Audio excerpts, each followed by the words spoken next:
नमस्कार दोस्तों, मैं हूं आपका मित्र सर्वमित्र और द मसला में मसला वही जिसका आपको इंतजार है, जिसका आप लोग वेट कर रहे हैं कि बड़ौदा में चुनाव तो हो गया, वोटिंग तो हो गई, लेकिन अभी तक द मसला का पोस्ट पोल नहीं आया है। कल शाम से ही बहुत सारे लोग फोन कर रहे हैं और पूछ रहे हैं कि आपका क्या कुछ कहना है, आप बताइए कि बड़ौदा में क्या कुछ हो सकता है, आपका अनुमान क्या है। तो चलिए आपके साथ शेयर करेंगे कि बड़ौदा में जो वोटिंग हुई है वहां पर अनुमान क्या कहता है। हालांकि नतीजा तो 10 नवंबर को आएगा। बड़ौदा में जो उपचुनाव हुआ है उसका नतीजा 10 नवंबर को आएगा, लेकिन वहां पर जिस हिसाब से वोटिंग हुई है उसको लेकर आपके साथ कुछ चीजें शेयर करते हैं। बड़ौदा में हर राजनीतिक पार्टी ने पूरा जोर लगाया है, हर फॉर्मूला अपनाया है, लेकिन किसका फॉर्मूला काम आया है और किसका फॉर्मूला काम नहीं आया है। बड़ौदा में कौन जीत रहा है? क्या कांग्रेस एक बार फिर वहां से जीत हासिल करेगी, जिसका कैंडिडेट पिछले 3 बार से चुनाव जीत रहा था, या फिर सत्ता में जो गठबंधन है बीजेपी और जेजेपी, वो इस बार सीट जो है वो कांग्रेस से छीन लेगा। इनेलो कितना बढ़ोतरी कर पाएगी अपने वोट बैंक में जो पिछली बार उसे मिले था, और वहीं राजकुमार सैनी क्या कुछ कर पाएंगे, इन सब पर नजर रहेगी। लेकिन उससे पहले जो बड़ी बात है इस चुनाव को लेकर वो ये कि जो वोटिंग हुई है, जो मतदान हुआ है, जितना सोचा जा रहा था, अनुमान लोग लगा रहे थे, उतनी वोटिंग नहीं हुई है। लोग सोच रहे थे कि वोटिंग 75 पार जाएगी, क्योंकि यह बाय इलेक्शन है। पिछली बार जो आम चुनाव हुए थे उसके बराबर ही तकरीबन इस बार वोटिंग हुई है। 68 और 69% के बीच में वोटिंग हुई है, यानी 70% से भी कम वोटिंग इस बार बड़ौदा के बाय इलेक्शन में हुई है। हालांकि लोग यही सोच रहे थे कि बाय इलेक्शन है इसलिए लोग ज्यादा वोट करेंगे, भर भर के वोट देंगे, और कहीं ना कहीं राजनीतिक पार्टियों को भी लग रहा था कि 75 पार जाएंगे, लेकिन ऐसा नहीं हुआ है। और ये जो इतनी वोटिंग हुई है 70 से भी कम, वो भी कई सारे सवाल खड़े करती है।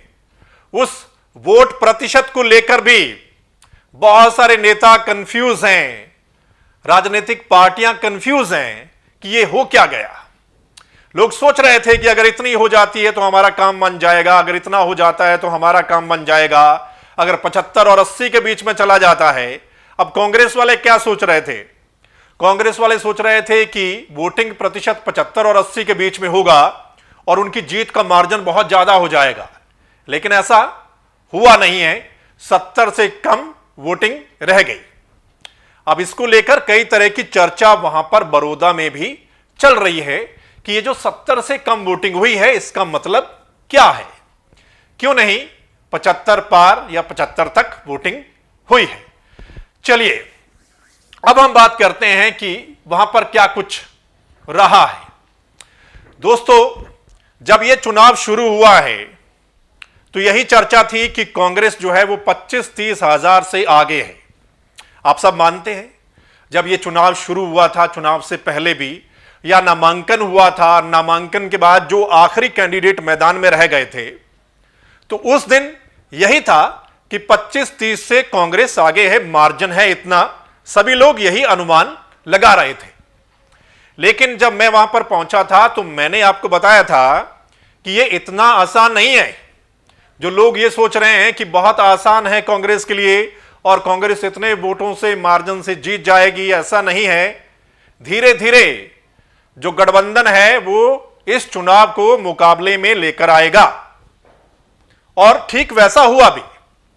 धीरे धीरे चुनाव जो है वो मुकाबले में नजर दिखाई दिया। हालांकि ये जो पूरा इलाका है ये ग्रामीण इलाका है, 54 के 54 गांव हैं, कोई कस्बा नहीं है, और ऊपर से किसान बहुल इलाका, यानी सारे गांव हैं, ज्यादातर किसान हैं।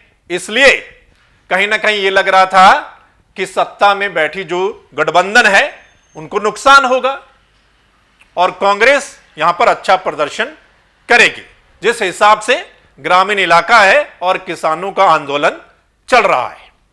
लेकिन धीरे धीरे सत्ता में बैठा गठबंधन इस चुनाव को मुकाबले में लेकर आ गया। यह एक बड़ी बात है कि अगर पूरा ग्रामीण इलाका है, किसानों का आंदोलन है, उसके बावजूद भी अगर सत्ता में बैठा गठबंधन इस चुनाव को मुकाबले में लेकर आ गया है तो यह एक बड़ी बात है। चलिए आप बात करते हैं कि दोस्तों क्या कुछ हो सकता है। हालांकि मैंने जैसा आपको बताया कि हर कोई वहां पर कंफ्यूज है। ना तो कांग्रेस वाले कॉन्फिडेंट हैं और ना ही बीजेपी वाले कॉन्फिडेंट हैं। कांग्रेस वाले जो जीत का बड़ा दावा कर रहे थे, जो बड़े नेता हैं, वो भी कॉन्फिडेंट दिखाई नहीं दे रहे हैं। वहीं बीजेपी वाले भी कॉन्फिडेंट दिखाई नहीं दे रहे हैं और बहुत सारे लोग कह रहे हैं कि मुकाबला है, फंसा हुआ मामला है।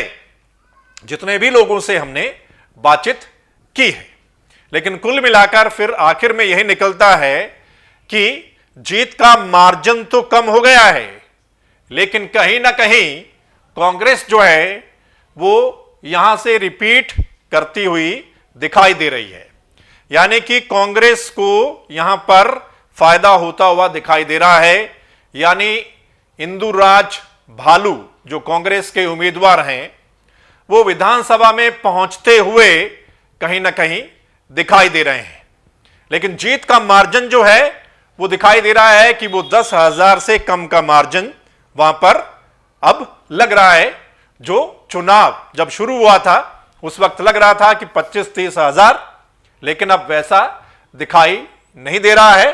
मुकाबले में ये इलेक्शन आ गया था, चाहे वो कैसे भी आया हो, ये आपने देखना है और हमने आपको बताया भी था। लेकिन कुल मिलाकर आखिर में ये इलेक्शन मुकाबले में आ गया और अब यहां पर जीत का मार्जिन जो है वो 10,000 तक, यानी कि 10,000 से कम ही दिखाई दे रहा है। और कांग्रेस यहां पर लगातार चौथी बार जीत हासिल करती हुई कहीं ना कहीं नजर आ रही है। वहीं बीजेपी के जो पहलवान हैं योगेश्वर दत्त, उन्होंने मैच अच्छा खेला है, यानी कि चुनाव अच्छे से उन्होंने लड़ा है, लेकिन आखिरी दौर में कहीं ना कहीं वो पटखनी नहीं दे पाए भालू को, इसलिए वो थोड़ा पीछे यहां पर दिखाई दे रहे हैं। वहीं अगर हम बात करें इनेलो की, तो इनेलो के वोट परसेंट में फायदा होगा। यानी पिछली बार जितना वोट उनको मिला था, 3100 कुछ वोट पिछली बार आम चुनाव में उनको मिले थे, वो तकरीबन इस बार 3 गुना उनके वोटों में इजाफा जो है पिछली बार की बजाय वो हो सकता है। यानी कि इनेलो के खाते में ज्यादा वोट आएंगे।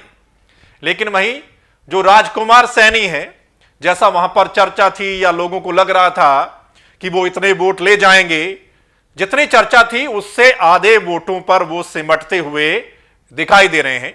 यानी जितना लग रहा था कि राजकुमार सैनी डटे रहेंगे और वो नुकसान करेंगे, बीजेपी के वोटों का नुकसान करेंगे, यानी कि जो बीसी का वोट है उसमें सेंध लगाएंगे, तो कुल मिलाकर उतनी सेंध दिखाई नहीं दे रही है। यानी कि जितना वहां पर लोगों की चर्चा थी उससे आधे में ही सिमटते हुए राजकुमार सैनी जो हैं वो दिखाई दे रहे हैं। सो दोस्तों, ये है मोटा मोटा अनुमान जो हमने वहां से पता किया है। हालांकि वहां से हम कई दिन पहले वापस आ गए थे, तबीयत अच्छी नहीं थी।